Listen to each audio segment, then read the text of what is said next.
De ninguna manera me parece sorprendente que el extraordinario caso del señor Valdemar haya provocado tantas discusiones.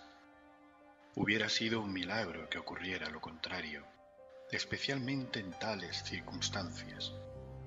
Aunque todos los participantes deseábamos mantener el asunto alejado del público, al menos por el momento, o hasta que se nos ofrecieran nuevas oportunidades de investigación, a pesar de nuestros esfuerzos, no tardó en difundirse una versión tan espuria como exagerada, que se convirtió en fuente de muchas desagradables tergiversaciones y, como es natural, de profunda incredulidad. El momento ha llegado de que yo dé a conocer los hechos, en la medida en que me es posible comprenderlos. Helos aquí sucintamente. Durante los últimos años el estudio del hipnotismo había atraído repetidamente mi atención. Hace unos 9 meses se me ocurrió súbitamente que en la serie de experimentos efectuados hasta ahora existía una omisión tan curiosa como inexplicable. Jamás se había hipnotizado a nadie in articulo mortis. Quedaba por verse si, en primer lugar, un paciente en esas condiciones sería susceptible de influencia magnética. Segundo, en caso de que lo fuera, si su estado aumentaría o disminuiría dicha susceptibilidad. Y tercero, hasta qué punto o por cuánto tiempo el proceso hipnótico sería capaz de detener la intrusión de la muerte. Quedaban por aclarar otros puntos, pero estos eran los que más excitaban mi curiosidad, sobre todo el último, dada la inmensa importancia que podían tener sus consecuencias. Pensando si entre mis relaciones habría algún sujeto que me permitiera verificar esos puntos, me acordé de mi amigo Ernest Valdemar, renombrado compilador de la Biblioteca Forensica y autor de las versiones polacas de Wallenstein y Gargantúa. El señor Valdemar, residente desde 1839 en Harlem, Nueva York, era especialmente notable por su extraordinaria delgadez, tanto que sus extremidades inferiores se parecían mucho a las de John Randolph, y también por la blancura de sus patillas, en violento contraste con unos cabellos negros, lo cual llevaba a suponer con frecuencia que usaba peluca. Tenía un temperamento muy nervioso, que le convertía en buen sujeto para experiencias hipnóticas. 2 o 3 veces le había adormecido sin gran trabajo, pero me decepcionó no alcanzar otros resultados que su especial constitución me había hecho prever.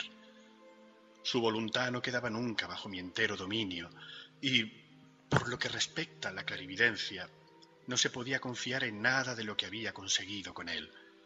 Atribuía yo aquellos fracasos al mal estado de salud de mi amigo.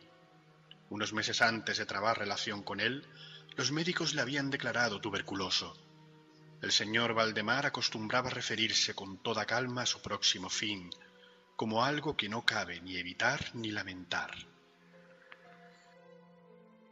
Cuando las ideas a que he aludido se me ocurrieron por primera vez, lo más natural fue que acudiese a Valdemar. Demasiado bien conocía la serena filosofía de mi amigo para temer algún escrúpulo de su parte. Por lo demás, no tenía parientes en América que pudieran intervenir para oponerse. Le hablé francamente del asunto y, para mi sorpresa, noté que se interesaba vivamente. Digo para mi sorpresa, pues si bien hasta entonces se había prestado libremente a mis experimentos, jamás demostró el menor interés por lo que yo hacía. Su enfermedad era de las que permiten un cálculo preciso sobre el momento en que sobrevendrá la muerte. Convinimos, pues, en que me mandaría llamar 24 horas antes del momento fijado por sus médicos para su fallecimiento. Hace más de 7 meses que recibí la siguiente nota, de puño y letra de Valdemar. Estimado P., ya puede usted venir. D y F coinciden en que no pasaré de mañana a medianoche, y me parece que han calculado el tiempo con mucha exactitud. Recibí el billete media hora después de escrito, y 15 minutos más tarde estaba en el dormitorio del moribundo. No le había visto en los últimos 10 días, y me aterró la espantosa alteración que se había producido en tan breve intervalo. Su rostro tenía un color plomizo, no había el menor brillo en los ojos y tan terrible era su delgadez que la piel se había abierto en los pómulos. Expectoraba continuamente y el pulso era casi imperceptible. Conservaba, no obstante, una notable claridad mental y cierta fuerza. Me habló con toda claridad, tomó algunos calmantes sin ayuda ajena y, en el momento de entrar en su habitación, le encontré escribiendo unas notas en una libreta. Se mantenía sentado en el lecho con ayuda de varias almohadas y estaban a su lado los doctores D y F. Luego de estrechar la mano de Valdemar, llevé aparte a los médicos y les pedí que me explicaran detalladamente el estado del enfermo. Desde hacía 18 meses, el pulmón izquierdo se hallaba en un estado semióseo o cartilaginoso y, como es natural, no funcionaba en absoluto. En su porción superior el pulmón derecho aparecía parcialmente osificado, mientras la inferior era tan solo una masa de tubérculos purulentos que se confundían unos con otros.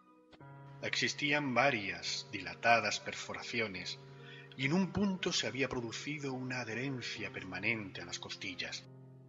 Todos estos fenómenos del lóbulo derecho eran de fecha reciente.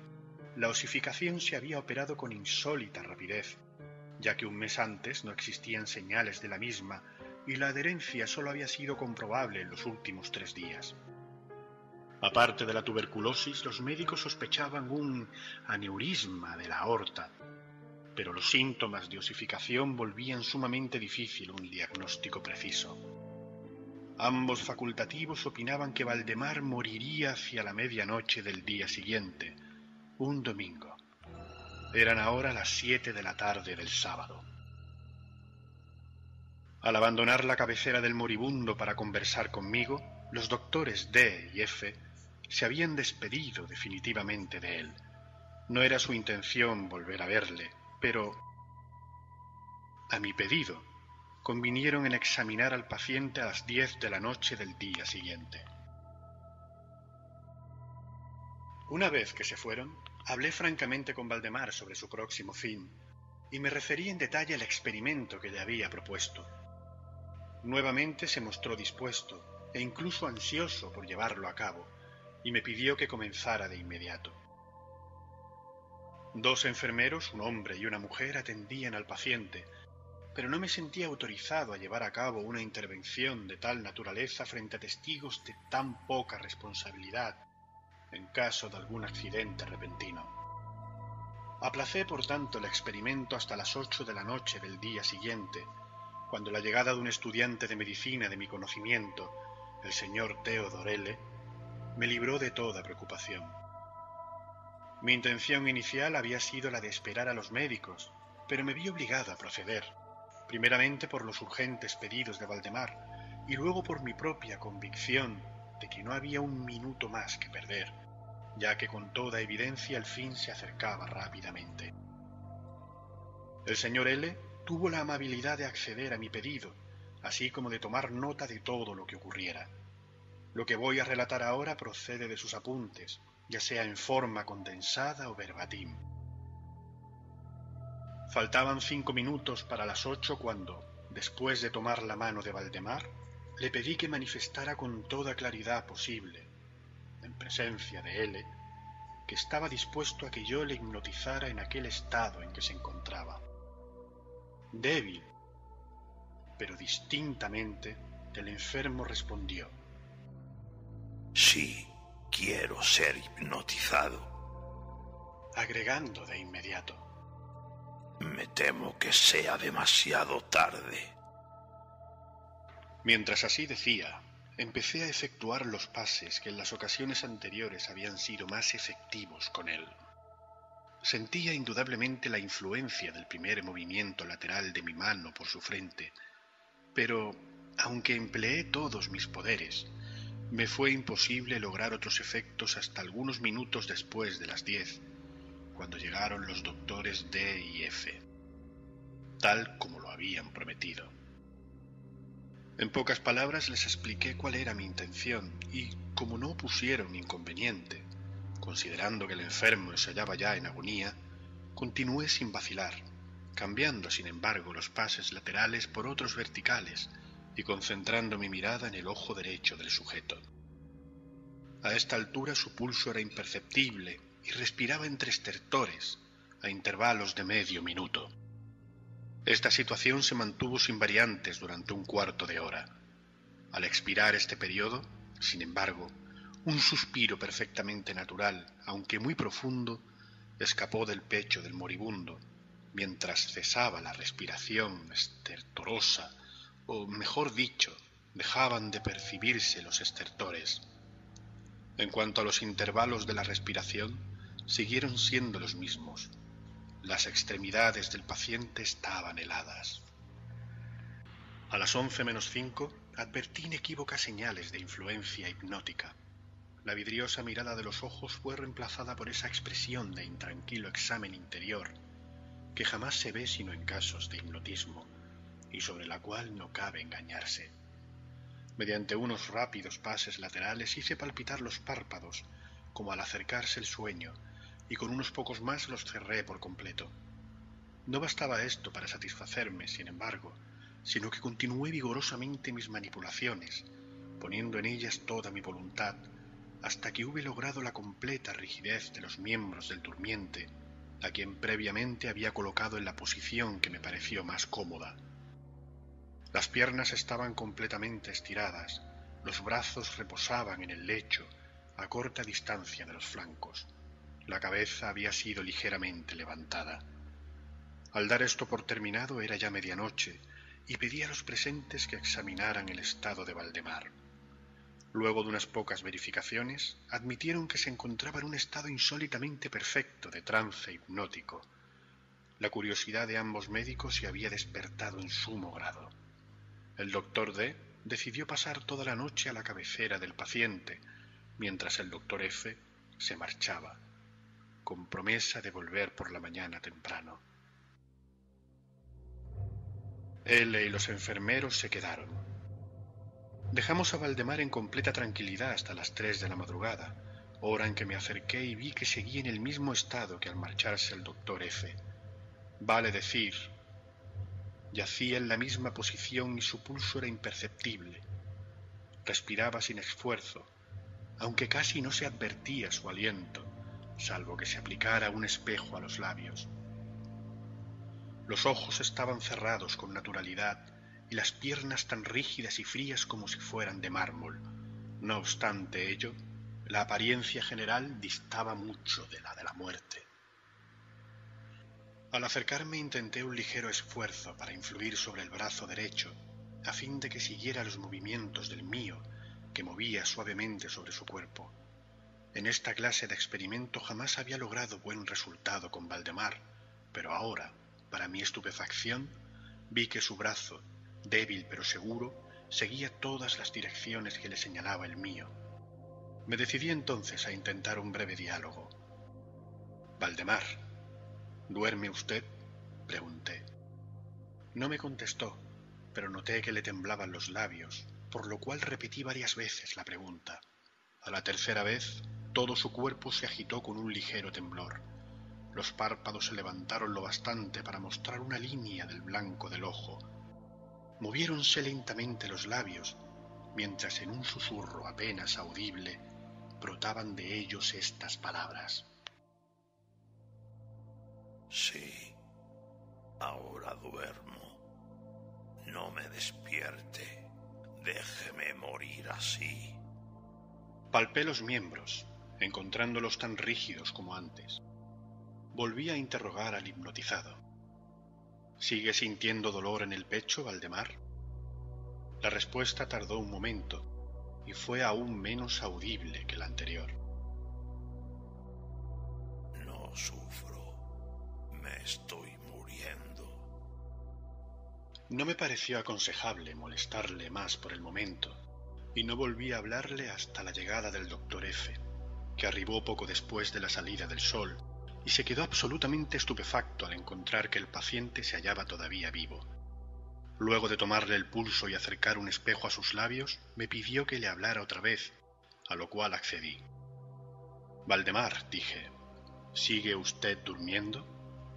Como la primera vez, Pasaron unos minutos antes de lograr respuesta, y durante el intervalo el moribundo dio la impresión de estar juntando fuerzas para hablar. A la cuarta repetición de la pregunta, y con voz que la debilidad volvía casi inaudible, murmuró: Sí, dormido, muriéndome. La opinión, o mejor, el deseo de los médicos, era que no se arrancase a Valdemar de su actual estado de aparente tranquilidad hasta que la muerte sobreviniera, cosa que, según consenso general, sólo podía tardar algunos minutos. Decidí, sin embargo, hablarle una vez más, limitándome a repetir mi pregunta anterior. Mientras lo hacía, un notable cambio se produjo en las facciones del hipnotizado. Los ojos se abrieron lentamente, aunque las pupilas habían girado hacia arriba. La piel adquirió una tonalidad cadavérica, más semejante al papel blanco que al pergamino, y los círculos sépticos, que hasta ese momento se destacaban fuertemente en el centro de cada mejilla, se apagaron bruscamente. Empleo estas palabras porque lo instantáneo de su desaparición trajo a mi memoria la imagen de una bujía que se apaga de un soplo. Al mismo tiempo el labio superior se replegó, dejando al descubierto los dientes que antes cubría completamente, mientras la mandíbula inferior caía con un sacudimiento que todos oímos, dejando la boca abierta de par en par y revelando una lengua hinchada y ennegrecida. Supongo que todos los presentes estaban acostumbrados a los horrores de un lecho de muerte, pero la apariencia de Valdemar era tan espantosa en aquel instante que se produjo un movimiento general de retroceso. Comprendo que he llegado ahora a un punto de mi relato en el que el lector se sentirá movido a una absoluta incredulidad. Me veo, sin embargo, obligado a continuarlo. El más imperceptible signo de vitalidad había cesado en Valdemar. Seguros de que estaba muerto, lo confiábamos ya los enfermeros, cuando nos fue dado observar un fuerte movimiento vibratorio de la lengua. La vibración se mantuvo aproximadamente durante 1 minuto. Al cesar, de aquellas abiertas e inmóviles mandíbulas brotó una voz que sería insensato pretender describir. Es verdad que existen 2 o 3 epítetos que cabría aplicarle parcialmente. Puedo decir, por ejemplo, que su sonido era áspero y quebrado, así como hueco, pero el todo es indescriptible, por la sencilla razón de que jamás un oído humano ha percibido resonancias semejantes. 2 características, sin embargo, según lo pensé en el momento y lo sigo pensando, pueden ser señaladas como propias de aquel sonido y dar alguna idea de su calidad extraterrena. En primer término, la voz parecía llegar a nuestros oídos, por lo menos a los míos, desde larga distancia, o desde una caverna en la profundidad de la tierra. Segundo, me produjo la misma sensación, temo que resultará imposible hacerme entender, que las materias gelatinosas y viscosas producen en el sentido del tacto. He hablado al mismo tiempo de sonido y de voz. Quiero decir que el sonido consistía en un silabeo clarísimo, de una claridad incluso asombrosa y aterradora. El señor Valdemar hablaba, y era evidente que estaba contestando a la interrogación formulada por mí unos minutos antes. Como se recordará, le había preguntado si seguía durmiendo, y ahora escuché. Sí, no estuve durmiendo. Y ahora estoy muerto. Ninguno de los presentes pretendió siquiera negar ni reprimir el inexpresable, estremecedor espanto que aquellas pocas palabras así pronunciadas tenían que producir. L, el estudiante, cayó desvanecido. Los enfermeros escaparon del aposento y fue imposible convencerlos de que volvieran. Por mi parte, no trataré de comunicar mis propias impresiones al lector. Durante 1 hora, silenciosos, sin pronunciar una palabra, nos esforzamos por reanimar a L. Cuando volvió en sí, pudimos dedicarnos a examinar el estado de Valdemar. Seguía, en todo sentido, como lo he descrito antes, salvo que el espejo no proporcionaba ya pruebas de su respiración. Fue inútil que tratáramos de sangrarlo en el brazo. Debo agregar que éste no obedecía ya a mi voluntad. En vano me esforcé por hacerle seguir la dirección de mi mano. La única señal de la influencia hipnótica la constituía ahora el movimiento vibratorio de la lengua, cada vez que volvía a hacer una pregunta a Valdemar. Se diría que trataba de contestar, pero que carecía ya de voluntad suficiente. Permanecía insensible a toda pregunta que le formulara cualquiera que no fuese yo, aunque me esforcé por poner a cada uno de los presentes en relación hipnótica con el paciente. Creo que con esto he señalado todo lo necesario para que se comprenda cuál era la condición del hipnotizado en ese momento. Se llamó a nuevos enfermeros y a las 10 de la mañana abandoné la morada en compañía de ambos médicos y de L. Volvimos por la tarde a ver al paciente. Su estado seguía siendo el mismo. Discutimos un rato sobre la conveniencia y posibilidad de despertarlo,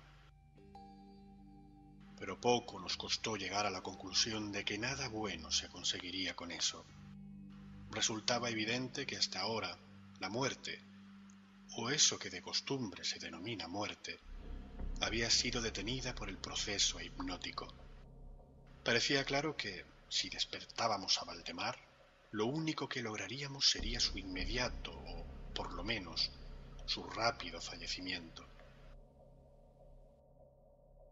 Desde este momento hasta fines de la semana pasada, vale decir casi 7 meses, continuamos acudiendo diariamente a casa de Valdemar, acompañados una y otra vez por médicos y otros amigos. Durante todo este tiempo el hipnotizado se mantuvo exactamente como lo he descrito. Los enfermeros le atendían continuamente. Por fin, el viernes pasado resolvimos hacer el experimento de despertarlo, o tratar de despertarlo. Probablemente, el lamentable resultado del mismo es el que ha dado lugar a tanta discusión en los círculos privados y a una opinión pública que no puedo dejar de considerar como injustificada. A efectos de librar del trance hipnótico al paciente, acudí a los pases habituales. De entrada resultaron infructuosos. La primera indicación de un retorno a la vida lo proporcionó el descenso parcial del iris. Como detalle notable se observó que este descenso de la pupila iba acompañado de un abundante flujo de ícor amarillento, procedente de debajo de los párpados, que despedía un olor penetrante y fétido. Alguien me sugirió que tratara de influir sobre el brazo del paciente, como al comienzo. Lo intenté, sin resultado. Entonces el doctor F. expresó su deseo de que interrogara al paciente. Así lo hice, con las siguientes palabras. Señor Valdemar, ¿puede explicarnos lo que siente y lo que desea? Instantáneamente reaparecieron los círculos écticos en las mejillas. La lengua tembló, o, mejor dicho, rodó violentamente en la boca, aunque las mandíbulas y los labios siguieron rígidos como antes. Y entonces resonó aquella horrenda voz que he tratado ya de describir. Por amor de Dios, pronto, hágame dormir, o despiérteme, pronto, despiérteme, le digo que estoy muerto.